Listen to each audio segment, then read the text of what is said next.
இந்த சின்ன பொண்ணோட அம்மா கொடுக்க வேண்டிய கடனுக்காக அவளை ஒருத்தட்ட கொடுத்துட்டு அங்கிருந்து கிளம்பி போறா. ஹீரோவும் என்ன பண்ண தெரியாம அந்த பொண்ணை அவர் வீட்டுக்கு கூட்டு வராரு. இந்த பொண்ணு அவர் மேல ரொம்ப பாசமா இருக்கா. அவருக்காக ட்ரெஸ் எல்லாம் கூட வாஷ் பண்ணி கொடுக்கறா. இப்ப ஹீரோவுக்கு இந்த பொண்ணை ரொம்ப பிடிச்சிடுது. ஒரு வாரத்துல வரேன்னு சொன்ன அம்மா இன்னும் வரல. சரின்னு இவரே இந்த பொண்ணை வளர்க்கலான்னு முடிவு பண்றாரு. இவர் தன்னோட சொந்த பொண்ணு மாதிரி நினைச்சு ட்ரெஸ் வாங்கி தராரு. அவளுக்கு பிடிச்ச மியூசிக் கான்சர்ட்டுக்கு எல்லாம் கூட்டு போறாரு. இப்ப அவளை ஸ்கூல்ல சேர்க்கிற வயசு வருது. ஸ்கூல்ல போய் சேர்க்க போனா இவளோட சொந்த அப்பா அம்மா இல்லன்னா இவளோட கார்டியன் தான் சேர்க்க முடியும்னு சொல்லிடுறாங்க. அதனால இந்த பொண்ணை இவரே தத்தெடுத்துக்கிறாரு. இந்த பொண்ணை இவர் தான் டெய்லி ஸ்கூலுக்கு ரெடி பண்ணி அனுப்புறாரு.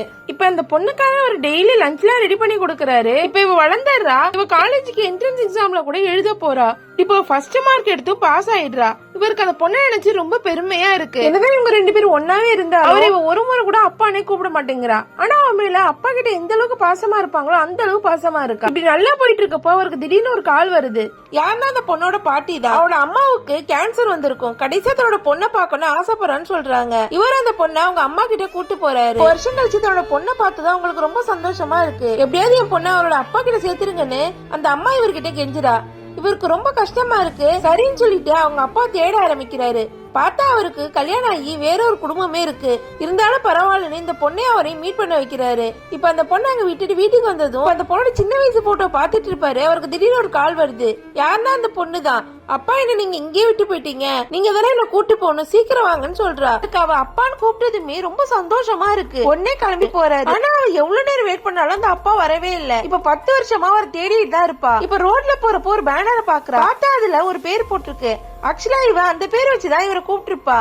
இப்ப போலீஸ்ல போய் அந்த பேர் சொல்லி விசாரிச்சா 10 வருஷத்துக்கு முன்னாடி அவர் இவளை கூப்பிடலான்னு வந்திருப்பாரு. வர்றவல்ல ஒரு ஆக்சிடென்ட் ஆயிருக்கும். அதனால அவருக்கு பழசு எல்லாமே மறந்து போயிருக்கும். இவரை கொண்டு போய் ஒரு ஆசிரமத்துல வச்சிருப்பாங்க. இவ்வளவு வருஷம் ஆனாலும் அந்த பொண்ணோட பேரை மட்டும் அவர் மறந்திருக்க மாட்டாரு. இப்ப அவரை கண்டுபிடிச்சு போய் பாக்குறா. அவர் பயங்கர வயசாகி போய் பார்க்கவே ரொம்ப பாவமா இருக்காரு. இப்ப அவர் பார்த்ததுமே நான் தான் அவங்க பொண்ணு வந்திருக்குன்னு சொல்லி இவரோட பேரை சொல்றா. உடனே அவர் கையில வச்சிருந்த ஒரு மியூசிக் பிளேயரை எடுத்து கொடுக்கறாரு. இவளுக்கு ரொம்ப கஷ்டமா இருக்கு. இப்ப வாங்கிட்டு வந்த ஷூவை அவருக்கு போட்டு விடலான்னு போட்டு விடுறா. பார்த்தா அவர் சாக்ஸ்ல ஒரு பேங்க் பாஸ்புக் இருக்கு. அதுல நிறைய பணம் போட்டிருக்காங்க.